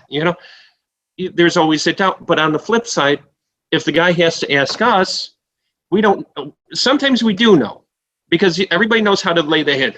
Well, there's a certain mentality of a certain kind of person that make a really good Mason. And my goodness, you look like that certain kind of person with that certain kind of mentality, but it's impossible to ask you to join, the whole old workaround. But barring that kind of thing, there's always the question, okay, he's asking us to join, but is he any good? We don't know 100%. Not that we know when we're inviting, but that's where that other one limps. So there's investigating committees or presenting the guy at the lodge. Some places will make you give, a little short bio. Well, this is the guy, this is how I know him. I've known him for at least 2 years, because some places have a time limit of how long minimum you got to know the guy. So that, I've known him for 2 years. He's a swell guy, because, and this is what he does for a living. This is what he is. Conversely, you have the investigating committee. For those of you who don't know what that is, it's where a couple of 1, 2, 3, whatever it is in jurisdiction, Masons go to the guy's house, talk to him, hopefully talk to the wife, make sure she's okay. We all have bosses, right? Make sure the boss is okay with it, because we don't want to take a guy out of his family without their blessing, of course. But we go talk to him, ask him basic questions. Does he meet our at least our minimum standards? Does he believe in God? Of course, this is defined differently in every jurisdiction. Is he a free man? Is he not a prisoner, in jail or whatever, and all these different things. But there's nuances that investigating committee should be looking for. And one thing I was taught, at least, see how he talks to the wife and kids. Of course, if he's married, Another thing, just by way of suggestion, what can be done where secrecy, where lodge location and membership status secrecy isn't a thing, invite them over to lodge for, hey, you want to be a Mason, let's get to know each other. Come to their next 3 stated meetings, come for the dinner beforehand. Or a bunch of the guys, hey, you're a new guy, you want to join? Let's get to know each other. Let's go over to that bar and have a beer, whatever it is. I don't know. Get to know the guy, because the more you know a guy, the better you can vote on him. Because you don't want to just walk in the place and drop a whatever color chip in the bag or whatever color ball in the bag and hope you made the right vote. Because for guys who don't know what I'm talking about, some of the lodges will use like a bag with essentially black and white poker chips. Some place they'll use a box with a white ball and a black cube. Okay, for voting, the white accepts, the black rejects, essentially. And when you do that, you want to make sure you're voting as intelligently as possible, because here's the thing. Despite what I've been, how to say it nicely, you'll hear every once in a while guys saying, well, the vote's only a ritualistic holdover from years past. It's not. It's actually quite the opposite. The vote is your last line of defense of making sure you let in a good guy, because once he's in and he's able to travel, he's one of ours, and we have a responsibility to him, and he has it to us. And remember the American model, which I really do think is, this is a universal idea, but put in an American term, making good men better. We want to make sure he's a good guy before we make him better. We don't want an axe murderer to join or something. You know, we want a good guy to make him better, to move on with life. You know, so that vote is extremely important, because what are we voting for ultimately? We're voting for Masonry. We're voting, you know, Masonry at large. We're voting for our Grand Lodge, but most importantly, we're voting for our particular lodge. Why? Because we're the ones that are going to be seeing each other every 1 to 4 times a month and having to deal with each other. So it really does become like a family, especially when you have a 25-guy lodge, and, you know, it really is like a family. You know, you want to make sure that everybody's on board with this new guy, because we are the family. It's like, okay, your daughter goes and gets married, right? She brings home the new guy. Yeah, Dad, this is my boyfriend. Oh, really? Nice to meet you. You know, you're checking him out, because that guy is not only going to be your daughter's husband, better be taking care of her, better be taking care of the kids. Why? Because they're family. She's a member of our family. The new guy wants in on our family, which is fine, which is perfectly fine. We need new members of our family, but we want to make sure he's not a destructive, abusive guy, okay? Because once he's in, it's real hard to get rid of him. I mean, that's a real nasty way to put it, but that's the reality. And then if you take this to a logical extent, of course, visitation is, I mean, real broad brush strokes here. Visitation is only a right within your own jurisdiction, and even technically, okay, gotta go. Okay, then we're gonna wrap this up real quick. Then No worries, brother. Just you've covered a lot, so I don't want to go on and on and on and on. So I don't want to lose all our audience here. But please, if you get to the summary, please. Get to the summary. Okay. If you like. The end. No. Okay. No. So the basic point is starting with their tenets, ending with how we live our Masonic virtues on a practical level. We're a family based in brotherly love, living it through relief with the foundation of the truth. Okay. So just to wrap up the last point, and then to completely wrap up, please. Okay. When we let the new guy in, we do have a responsibility to him. Yes, he has a responsibility to learn his lessons and to attend as much as is possible. However, we have that equal responsibility to help him up and through. Okay? It's a dialogue. He's our family. We have to help him. Brother is not just a term. Brother is what we are. Again, why are we brothers? We're family. What do families do? They love each other. How do they love each other? They relieve each other in many different ways. And how do we know how to do it? Is through the truth. There, wrapped up quickly. Thank you. I'm very sorry. It's yes. No. It just, you had a lot and you covered, but it seemed like some of it is stuff I think we already kind of know, like investigating a member and all like that. I like the stuff you brought up early on. I also want to make sure people have a chance to answer questions, because there were some interesting. Oh, no. Please go ahead. No. Like I said, yeah, I apologize for getting long-winded. No, not at all. Brother Terrence had your hand up. Yo, Brother Terrence. Oh, actually, that was just an emoji. I was clapping. Oh, okay. I do have a question, though. Well, you have the floor, so go ahead. Yeah, Brother Meek, actually, this is a question kind of outside of what you were discussing, but just kind of picking your brain. I noticed that you visited a lot of different jurisdictions and rites. Have you ever visited a traditional, I believe the term is traditional ordinance or traditional observance lodge? Oh, TO Lodge? No, I know some guys involved in it. How they explained, I haven't been there, but how they explained it to me is basically, it's like the local lodge, except they set standards on top of it. Essentially, that's my understanding. Brother Terrence, you are a week late. I know, right? Last week we did cover it. I had a panel discussion with about 7 brothers who are members of. They had different names. Some had slightly different names. They were all observant lodges, and it was fascinating. That is on YouTube. So if you go to the group, I have a link to it on YouTube, and that was awesome. I learned a lot about TO lodges, and one of the things is they don't actually call TO is a good term.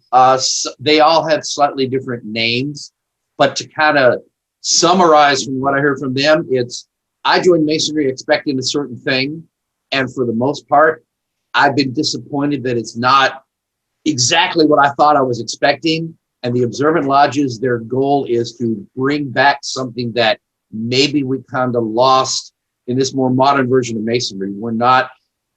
It's not really a wow factor, because several of the brothers who have been in these observant lodges say, this is what I've been masoning in Masonry all along. Now, there is no one answer. I'm not putting forth, no one is saying this is the only way Masonry can be done, but those who have experienced it, they take it a lot more seriously, and they feel like they're getting more out of it. But I don't want to rehash everything that was done last time. I have links to, there's like 8 steps to having an observant lodge, and brother Neely said, just bring one of those steps into your lodge and you will see a difference. So I definitely recommend everybody who's interested in TO, who missed it last week, go and watch the video from last week.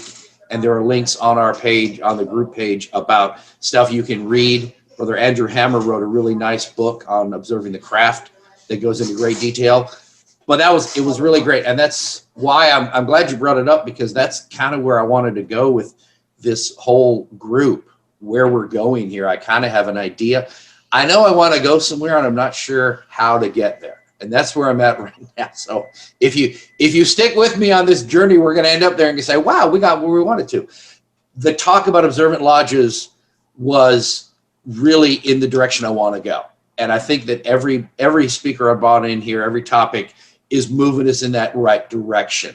I feel that every way we're moving closer to where I want to go. I want to make Masonry better. This isn't just about research. It's about, for all of us, we're looking for something to build on what we have. And I think the whole problem with the pandemic is we're separated. We can't meet in our lodges. But what we have been able to do, what's happened more often because of it, is we're meeting more online. And I'm connecting with brothers I've got from, get my hands in the right place, brothers from all over the world. I've got right here in my little chat. I got brothers from Europe, brothers from Canada. Not so many Canadians this week. Normally we have a lot of Canadians too. But we're connected, and we're all Masons. I think everybody here is a Mason. We're all connecting with each other. And I think that's where we want to go. This has given us an opportunity to connect in a way we normally might do. So it is a positive thing. So I'm glad you asked. But yeah, everything, I don't know where we're getting to, but I feel like we're going in the right direction. And this is giving something more meaningful for everybody who's attending. We're getting more out of it, I hope. I had a question kind of in line with what John was saying. This is a good segue, though. He talks about establishing a sacred space. You start a blue lodge, you open up your blue lodge in whichever degree, and you establish a sacred space. And again, to bring in a line about the observance, is they use incense, they use music, they use special lighting, candles, whatever. But one of the things that any lodge can do is take your degree work more seriously. I think most of us have been around, have gone to a lodge meeting where they didn't take the degree work seriously. They opened up the lodge, guys were kind of joking. They didn't care if they got their part right. You had people chatting on the sidelines, and it wasn't serious. And it's the smallest step to take towards making Masonry a better product and a better end result for your candidate is take this seriously. Go to the effort of actually wearing a coat and tie. You're a member of the lodge. You know, you're taking part in the degree. Make the effort and actually put on a coat and tie. Don't think you can just show up in a polo shirt and slacks and, well, they'll let me attend. They don't care. Make the effort. We want to impress our candidate. And if we all took one little step to make it more serious and more significant, the candidate is going to take it in a more serious light. And that's probably the easiest step to move in the right direction. And you don't have to call it observant or heritage or whatever. You just have to say, hey, guys, we owe it to our candidates to give them a better experience. And we're kind of just phoning it in. So I'd like to ask the question, because I have felt that. I have been in a lodge where it is a sacred space. I have been there where everything is clicking and everybody's doing what they need to do. And we can have fun and we can joke around, and we joke in my lodge. We enjoy ourselves. But when you're doing degree work, when you're doing the serious stuff, I've seen it when it all clicks and you truly feel like you are in a different place. You're not out in the real world. You're in lodge. You have opened your lodge on that degree and you seriously feel it. You know things are different. It's the same group of men, but when you're done, you walk downstairs, it's different. You are in something that was actually working and you began to experience the end result of what we're supposed to be experiencing all the time. So here's the question for everybody. Can we establish a sacred space in an online presence like this one? We're not going to do any ritual. We're not tiling. We're not doing what we do in a lodge, but can we get to a sacred space? Can we take a meeting like this that's casual, that's optional, it's not required? We're all from different jurisdictions all over the place, but can we form a sacred space here and start to actually learn something together? So when we walk away, you're saying, yeah, that wasn't just an ordinary Zoom meeting. I go to Zoom meetings for work every day. I hate them. I'm dragged into my daily meetings. I can't stand it. I can't wait for them to be over. Can we make something going on here there we go, in this environment? Can we make a sacred space here online? Is that possible? Should we be trying for that? Is that something we want to do? That's a question. I want someone to answer me. Can we do that here? Is that worth pursuing? Okay, I'll say something to that. I know you can make a fraternal space, something sacred. That's a new one to me. I don't know. One of the problems that we see that's always in the back of every person's mind when you're in a Zoom meeting is it doesn't feel as personal. It's almost like 2-dimension to 3-dimension. But is it possible? I'm not the expert. I will say that until we can become comfortable enough to where it feels personal, we probably won't get spiritual or sacred. Okay. Well, I'll live with fraternal. I'm just saying, can we bring this a step up? Maybe we get hung up on words. That's the whole observant thing. People get hung up on the term and say, well, it's not traditional. You shouldn't call it that. They lose the point. But you won't. Okay. Yeah, thank you. I'll take another water. Thank you. My waiter just dropped by the table here. People get hung up on terms. And can we make this a fraternal space? I'm going to steal your term there, Shelby. Can we make this a fraternal space? Can we make this particular Zoom meeting, not this one, but this one every Saturday, make it a little bit more? I make a point to try to introduce people, get everybody to at least say hi. And I'm getting to know some of you online. And it's funny because I've been on Facebook a lot. Anybody who knows me on Facebook knows I'm on a lot. And I see a lot of you online and I comment and we chat. And Facebook is very much a 2-dimensional thing. I don't even see something to that. Yeah, go ahead. Okay. One of the things that might make it even more fraternal is allocating enough time or doing a separate Zoom meeting where you have more of a round table than a lecture.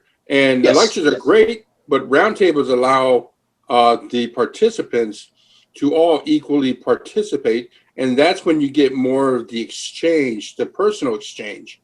That's where you get more of the feeling of brotherhood, because it's not like speaker to audience or teacher to students. It becomes more along the lines where it's equal footing. It's like the round table, like, as the word entails. That's why I put it out in the poll. It's what people would be interested in. And honestly, I need feedback from y'all. I mean, I can have good ideas. Shelby can have a good idea. Brian can have a good idea and share it and all. But I need to hear from the people in the group. I want everyone to feel like they can speak up in this meeting and say, hey, I like this. I like to do this. And that's why on our group page, I make an effort to involve everybody. I got 1,500 people have joined my group. And I think close to 1,000 of you joined just in the past 12 months. So it's really awesome that people are interested because the weekly papers, whatever it is, it's drawing you in here. But I really want more discussion. I want more input from everybody. So it's on you all.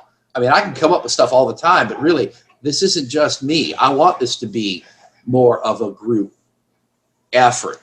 And that takes everybody to speak up.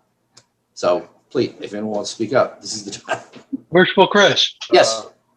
Please. With your permission, I'll defer, of course, to Brother Meek's analysis of what I want to say here.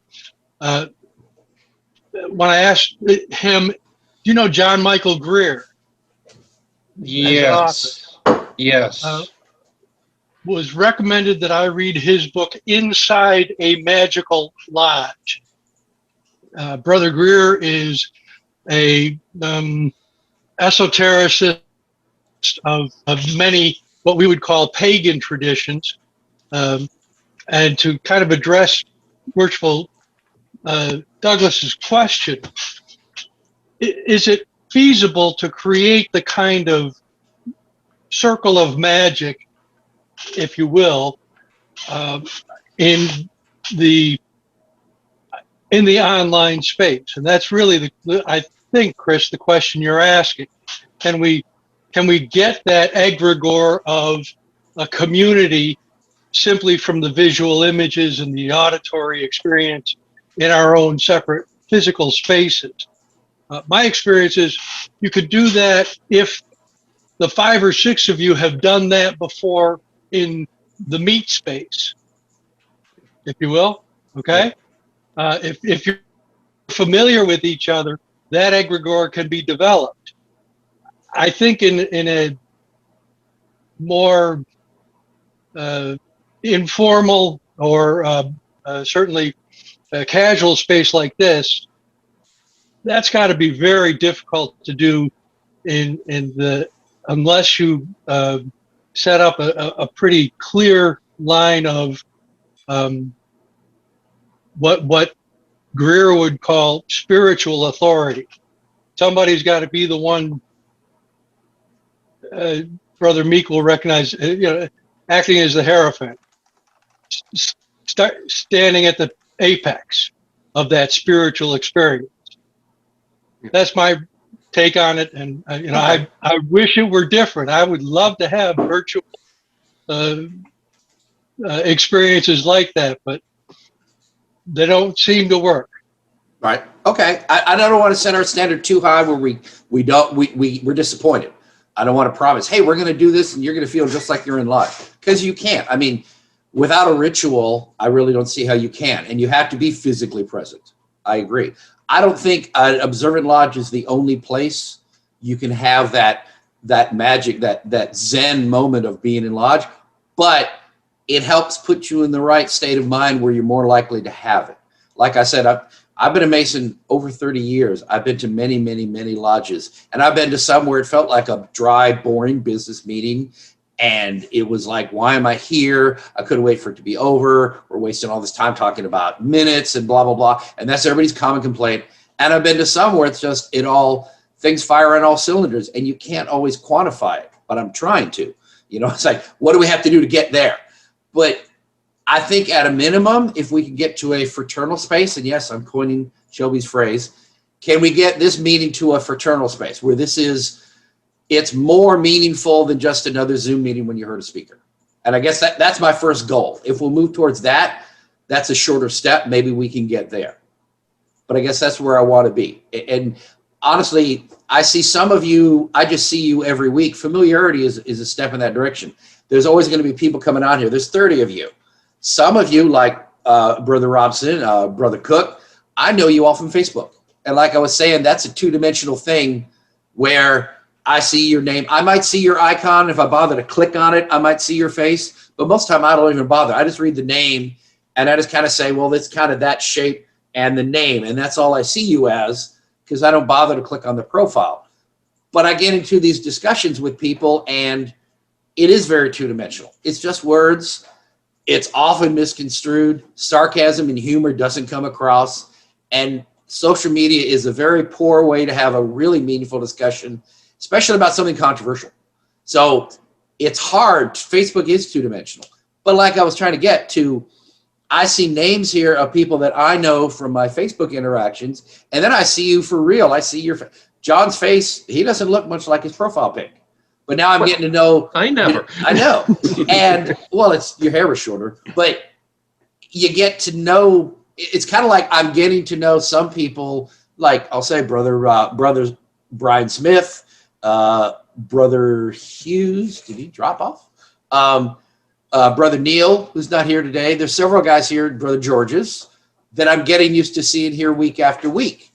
So just the familiarity every week of seeing the same people, that's going in a long way towards what I'm looking for, towards more. Brother Chris. Go ahead. I just want to say this. Yeah. I think one of the reasons why a lot of people find great spirituality in strict observance, traditional observance, what you call it, is because they are like-minded in their pursuits. The problem with a standard Blue Lodge is that you have people. Masonry is a personal journey.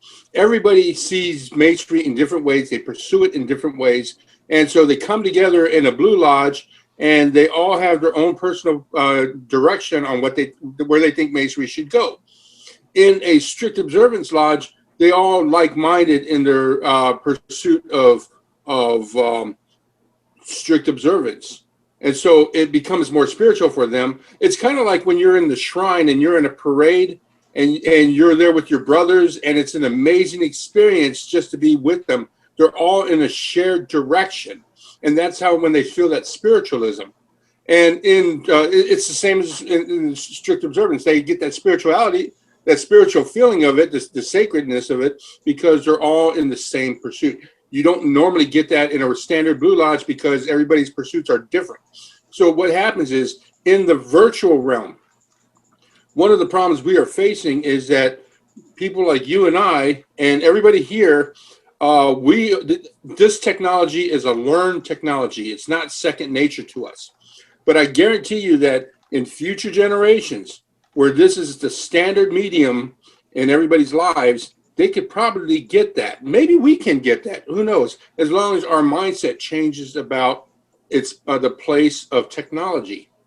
But once you have that same pursuit, we might be able to get a same pursuit in understanding, trying to learn. The idea of learning itself, if that becomes the focus, maybe we can get that kind of spiritual,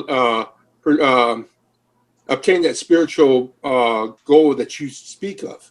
But I think that because this is a learned technology that we had and not second nature, it's kind of like when you're kids, when you watch your kids and they just naturally jump onto a phone and start going at it and they don't even think about it. It's second nature to them. It's like what Brother Meeks was talking about, learning the ritual, understanding the ritual so that it becomes second nature so that you can focus on what needs to be focused on. In time, that's possible with generations. Maybe we can learn it to where it becomes second nature, but maybe that's what the block is. Okay, I hear you. Well, anyone think I'm totally off base? Anyone think I'd be wasting my time? I don't know. I think anything's possible. Okay. So we're going to pursue that. I'm just, and this is the thing. I don't know why. I just feel like I need to kind of share what I'm thinking when things are going on, because I don't know where this is going. I started this because I see there's an interest in Zoom meetings. I see a lot of them online, and quite honestly, I can't make most of them. Or I see them and then I forget, and I really wanted to go to one, and then I totally forget about it. And then the night of, it's like, oh crap, I was going to join that. So I wanted to give a platform for the Research Lodge because we couldn't meet in person. And it seems to me as if I'm the one driving it, if I'm the one who has to schedule every week, then I've obligated myself and I'm going to show up. So I don't want to speak ill of any of the other Zoom meetings out there. I'm sure all of them are great and they all work, but I can't consistently attend any of them because if I'm not responsible for running it, I'll forget it.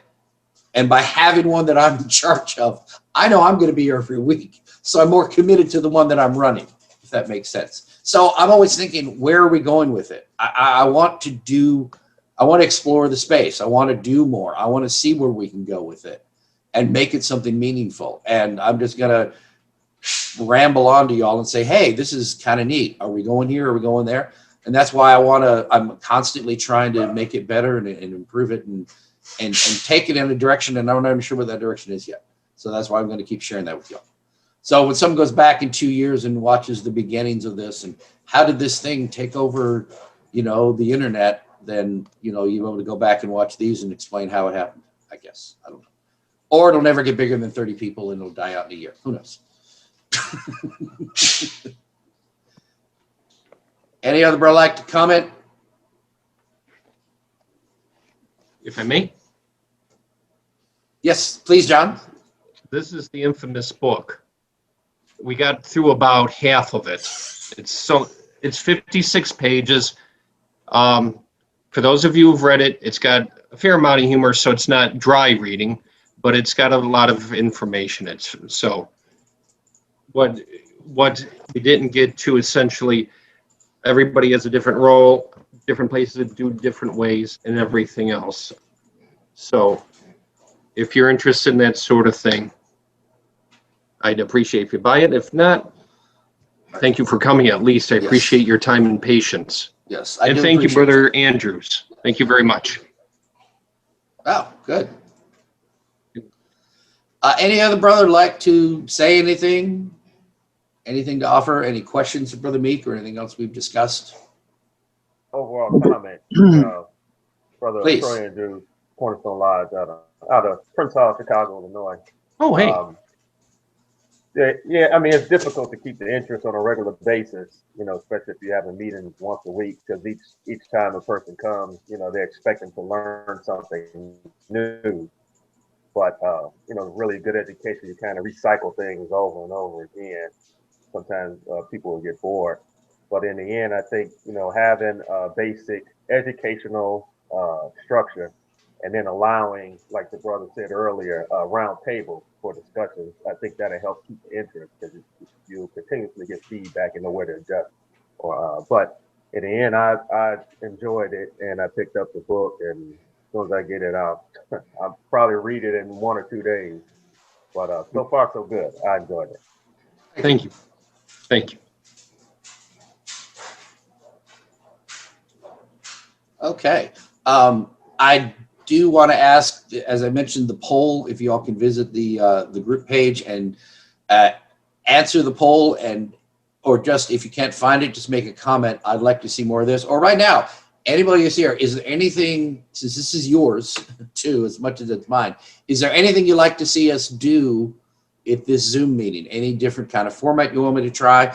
I'll mention the poll. I said, do you want me to have a topic that I mentioned like on the group page? I'll say, we're going to talk about, I don't know, lodge dues. How high should they be?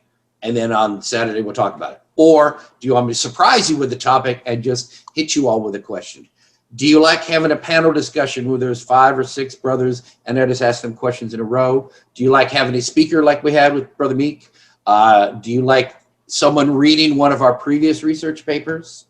One idea I had was we put out the research paper every week I try to do it by Monday. And if we want to have like more of a book club, I could say, everyone, I expect you to read the paper that I put out on Monday, and we talk about it on Saturday. Now, at a minimum, I could just simply ask at the beginning of the session, anybody have any comments and we want to discuss that particular paper and still have a regular speaker. I mean, there's a lot of different ways. So anybody right now here, anybody like those ideas or wants to offer a different idea, a different format we can kind of explore? I think you should just change it up and do all of it. Okay. I like the idea of being instructed. I like the idea of hearing what other people have to say. And I like the idea of a group session. I think that a book reading is perfect. I think that if you change it up, you keep the flavor, you keep the interest up as well. Okay. My take. Oh, I mean, they were just ideas I had off my top of my head, and I want to kind of just, like you said, I want to mix it up. 1 week we'll do this, 1 week we'll do that, and we'll just see what the overall reaction is as we go forward. Yeah, just make sure it's announced ahead of time so people know. Yes. So, Brother Spence, or were you just waving? Oh, you do. Hey, Brother Chris, thanks. Worshipful Brother John Meek, thank you for your great talk. It was very interesting, and thank you. It's great. I mean, I've only done it a little bit, but I'd like to do more because I speak a couple of languages. But that's so awesome that you've been in different places like Russia and Bulgaria and gone to lodge, I suppose. And it's, but thank you for giving us the book. And I know a few of us, well, there's another fellow already ordered, so I'll get around to it soon. Thank you. But I appreciate it. And if you still have half of your book, like, we could always do another time too, Brother Christopher. If it's okay with Brother Douglas, I don't care. I'm perfectly up for it. I'm very sorry it went longer than expected. It's a tough topic to put in a nutshell. Yes. Obviously. But thank you very much, worshipful Brother Meek. And then thank you, guys. Brother Chris, Thank you. Yes. Sorry. Brother Chris, you're doing a fine job. And, you know, we are getting in my opinion, I love coming to this talk on Saturday as much or more than any other. So you're doing fine. And sure, if you want, I think it's a cool idea to change it up a little bit. Perhaps again, another panel in a few weeks or a month, and you know, have us watch one of the videos from previous events and then talk about it again. But yeah, really enjoy the pleasant and friendly nature here, and the way, you know, you give the speakers free reign, and it's a great event. I look forward to it every Saturday from up here in chilly Canada. Well, thank you. I appreciate it. Yeah, I will say this.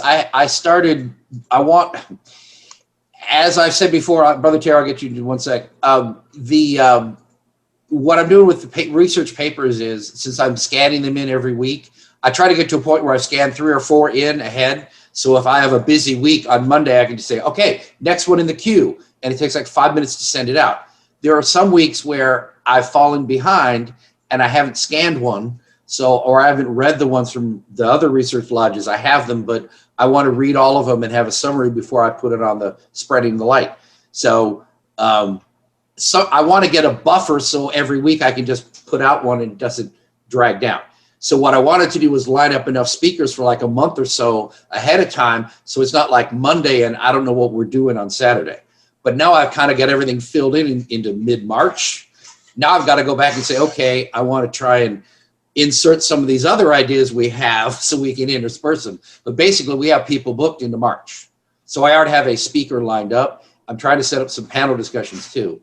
So I will make an effort like to leave gaps as I'm lining up speakers, so that way I can do what I want in a given week and change it up. So I will change it up. It's just that I don't want to tell somebody who's already committed that I'm moving them, because it was hard getting people lined up. So, but I will be changing it up. Brother Terry, please. Oh, Brother Chris, thank you very much. Doing a great job with this platform, and it's a good thing considering the restrictions that have been put on us all by the various Grand Lodges. And I want to thank you for doing it. I also want to thank Brother Meek for advising me of this meeting, and I hope to join some more in the future. Going to take just a half a second. Brother Meek has written 3 books, as he has told us. To me, the best one, sorry, John, the best one is the one about my home lodge, Brahan Lodge, the best little lodge hall in Texas. It's a picture book. It's the inside of our lodge hall is rather unique, and that's what it's based on. So again, yeah, there you go, John.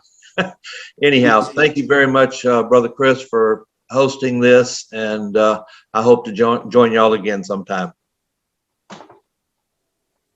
If I can throw something in here, guys. Thank you, Brother Terry. Go ahead.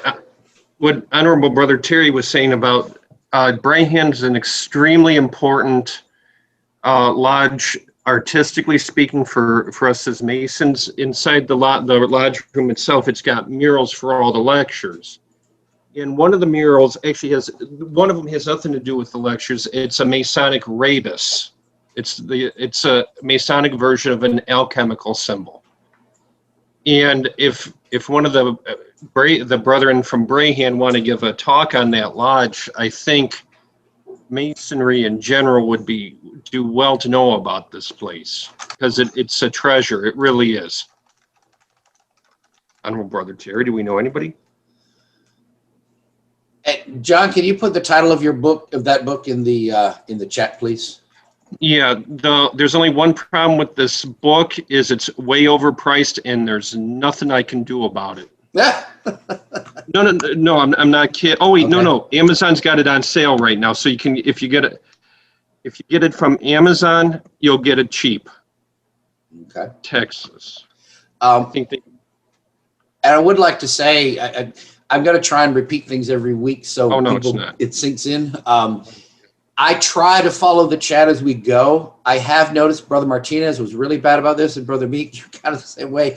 If someone puts up a chat and you're speaking, you get distracted. I've noticed that. Brother Martinez was the word. It's like he's on a rant, and I really want to hear what he's saying, and then he stops and he reads the chat and he gets distracted. Very sorry. Oh no, I don't want to ignore the brothers. I'm noticing okay, this is a very new medium, and I'll say this again, it's like I'm just learning Zoom.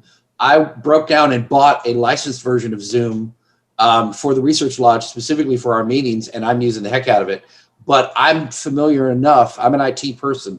I write websites for a living, so I'm very familiar with IT, and I try to keep up on new things. So I learn Zoom as well as I can so I can use it, and I'm not fumbling for the button to do things since we're live.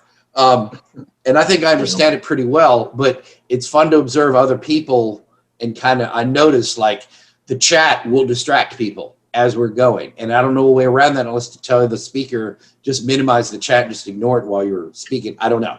But I like the fact I don't know how to minimize it. Oh, okay. Well, we're just we're all just sort of freewheeling here, and we're kind of figuring out as we go. I have no problem. Obviously, in a lodge, you would not get up and interrupt the speaker in the middle of his presentation. You wouldn't. You would wait for him to ask for questions. True. And that's how we normally do it. And what I like about the Research Lodge is we always had an effort of the discussions we'd have a discussion at the end. There will always be questions. I've been in plenty of lodges where someone gave an amazing talk and no one asked a question. It's like, you got to come up with at least one thing to show them you're actually listening. I feel it's kind of rude to not at least ask one question on the topic, but it's kind of neat how we're online. It's not a meeting. I interrupt you if I try not to, but if I okay, I need you to explain a term because John, as you can see, he's very familiar with I can't even say it. Esotericism. I'm not even saying it right. Esotericism. The word. I'm not even saying it right. Esotericism. And several other. It depends on where you're from. Martinism, whatever. And I'm like, I don't even know half the words you're using, and I'm trying to follow along, but it's okay. I think if it's necessary to interrupt to say, I'm sorry, I need you to explain this a little bit, and then you continue with your talk. So I kind of like that we're freewheeling here, and you can react, and we're all getting more out of it instead of just being a dry, you're just giving a talk and no one says anything. So if you post any links in the chat, if you are talking to me in the chat and I missed it, especially if it's private message, I'm sorry. I've got to run the meeting, and Brian does a good job of helping me let people in because I can't always notice the waiting room. So you need at least one host with you. So the two of you make sure you're monitoring at least the waiting room and let people in. So I try to follow the chat as well as listen to the speaker, and I don't always see if you post and I don't answer you. I'm sorry. I will post the chat online.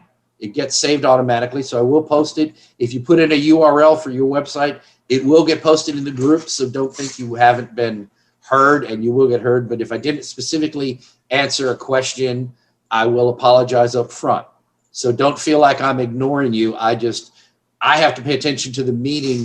I can't always watch the chat, but I'll probably get better at it as we go. So just so you know where we're coming from and no one feels like I messaged him and he didn't answer me. And sorry, I do my best to keep one up thing with for you.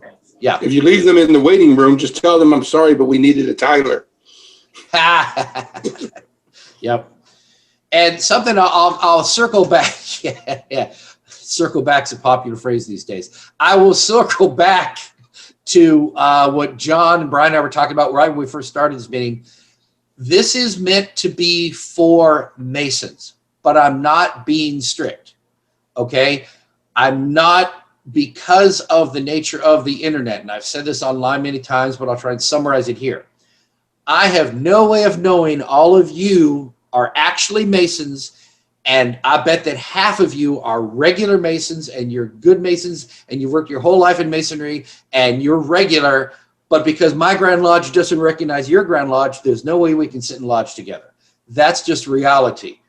Until all the lodges, Grand Lodges recognize each other, I can't sit in lodge with you, which means it's silly to have any kind of online meeting and say, we're going to be tiled and we're going to make sure only regular Masons can attend. Because honestly, half of y'all can't attend my lodge. So it's silly of me to say, I'm going to ask for dues cards. I need to make sure you're part of a regular lodge because this is a tiled meeting, because it's not. In no way it can be. This is online. It's going to be recorded. Anybody could come in. We're trying to be somewhat careful in who we let in, and I may ask who you are or ask you to introduce yourself, especially if you just have a first name. But honestly, expect there to be non-Masons in these meetings. I don't discourage it, but I don't encourage it. Ideally, you're all Master Masons and you're all attending here. But if you're a fellow craft or an EA, or you're getting ready to join a lodge and you join my group because you want to learn more about Masonic research and more about Masonry, and you want to come here and learn something, I have no problem whatsoever with that. Okay? I think all of you who are speakers, who know well enough what you can talk about in a lodge room and what you can talk about in the dining room downstairs where women are present, where family members are present, where non-Masonic guests are present. And that's what every online presence should be. Just put yourself in the mindset, I'm not sitting in the lodge room, I'm sitting in the dining hall downstairs, and we're all mostly Masons, but we got non-Masons within earshot. And anything you can say at the dining table, you can say online or in some group online or some chat. And that's the way to look at it. We want to talk about Masonry to the end of the day, but we're just not going to say anything that's secret. And I think it's an easy rule to follow. But I want to encourage anybody to attend and be active, and don't feel like you have to stay out because you're not a Mason or because you don't think you're recognized by my Grand Lodge. It doesn't matter. So it's kind of hard to walk that line. Obviously, if somebody's coming here to disrupt stuff, they'll make themselves known really quick and we can kick them out. But I want to leave an open door to get as many of you in as possible so you can learn something. And if you're a problem, we can easily take care of you. I'm not too worried about people coming in and sabotaging our meeting. So we're probably not high enough profile. Anybody's going to notice us anyway. But that's just my take on how restrictive these meetings are, whether they're tiled or not. So any brother have any comments? Anything else you want to say? For having me. Okay. I do appreciate everybody. I see some nice comments here. I try not to monopolize the whole meeting, but yeah, I do like the fact that some of you are coming here every week, and some of you are mentioning that you're enjoying this as a regular thing. Here's something to consider. And we talked about the observance lodges. Any of you who belong to Allied Masonic Degrees, the AMD, if you've heard of them, they're invitation only. They're part of the Royal Arch. They're part of the York Rite. You have to belong to the Royal Arch, and then you get invited to join an AMD. You can only have 27 members in an AMD council. And sometimes you have a new member you want to bring in, and one of the older members has to actually retire and drop out so you can keep it to 27. The idea is there are never more than 27 members of any council, and you never get more than half of them in an actual meeting. But they're basically like a research lodge. You have a potluck dinner where the wives all come, you have your meeting for like an hour, and you have the social interaction before and after with the families. And they're a lot of fun. I greatly enjoy them. But I like the idea of you keep it small so everyone there is serious. Everyone wants to be there and wants to learn something. And I think you get further along where you want to go, as opposed to a lodge that has 300 members and 20 or 30 show up at every meeting, and a whole bunch of other people are just paying dues and they never show up. So something to consider as we're growing here. Are we better off getting 30 or so members at this Zoom meeting and it's the same 30 people week in, week out? Or would I be better off if I end up having some massive Zoom meeting that gets 500 people attending and I got several co-hosts and I never get to talk to any of you and never get to introduce anybody? I'm just going to introduce the speaker and the panel, and most of you never get to contribute. So that's something to think about. are we better off at the size we are right now? Are we going further with a small group, or is it worth pumping this up and trying to get hundreds of people to show up every week? Food for thought. Great as a small group, Brother Chris. Yeah. Well, I really don't control it. I can only drive in one general direction. But I do see there's some of you here regularly, and you're starting to come back every week. And I see from your comments you're enjoying it. So maybe we are building to something. And again, I don't want to be restrictive. We don't have to be. I really don't. Hey, Brother Chris, just to let you know, if I'm not here, it's because I'm on another project. I do enjoy being here. I recognize that. And in March, and I will announce this for those of you who do regularly attend, whenever another body is having an online meeting, if George Washington or A. Douglas Smith, when they tend to meet on the same time as us, when you all have a regular meeting, I will not hold a meeting, and I'll make sure everybody knows to attend yours instead. And I would love it if the people who are regularly attend with me go with me to visit Virginia Research Chapter in March. I'm actually speaking in March at Virginia Research Chapter. And when George Washington meets or A. Douglas Smith, I'd love it if you guys pay attention to the Zoom and to the group, and I say, we're all going to go here instead of having our meeting. I will not have a meeting if I know there's another research body meeting that day at that time. I will defer to them and ask you to join me and go visit them and show some support. And we'll probably get some of them to come back and visit us in return. So Saturday is a common time, but most of y'all are only meeting on your regular meeting times, which is every 3 or 4 months. So there'll be those opportunities, but we're not directly conflicting with anybody on a weekly basis. But that's kind of where I want to go. That's one of the things I want to do. So anybody else, anything they want to say? We're coming up on 11:45 already. I love these talks. They go long, and most of y'all seem to hang out for the duration, so that's great. But I can't spend all day on here.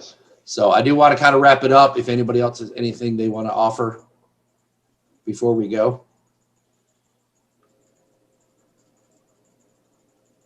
Going once. Okay. Thank you all for participating. This has been great. This will be available on YouTube. I'm caught up, so this will be available on YouTube this week. And if you're not a member of the group, please join the group. I think most everybody here is, but I'm going to keep announcing that. And if you are joining the group, does not mean you automatically get the weekly papers. So if you're fine with reading them on the website, on the group page, that's fine. If you want to sign up for the emails and you will get notified about the Zoom meeting as well, then just message me on the group page.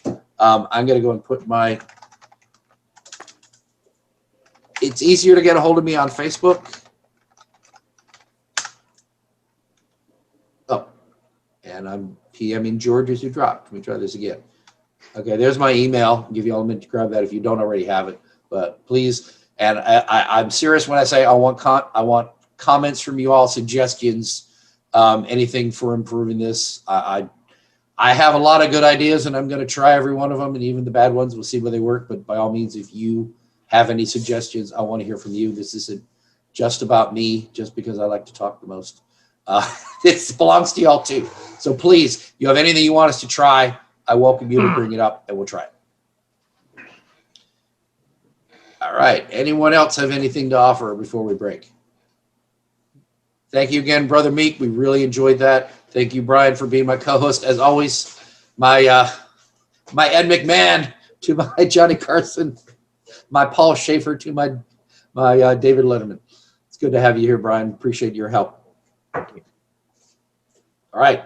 Everybody take care. We'll see you all next week. Bye. All right, guys. Have a nice day, brothers. All right. Take care, brothers. Good night. Thank you. Good day.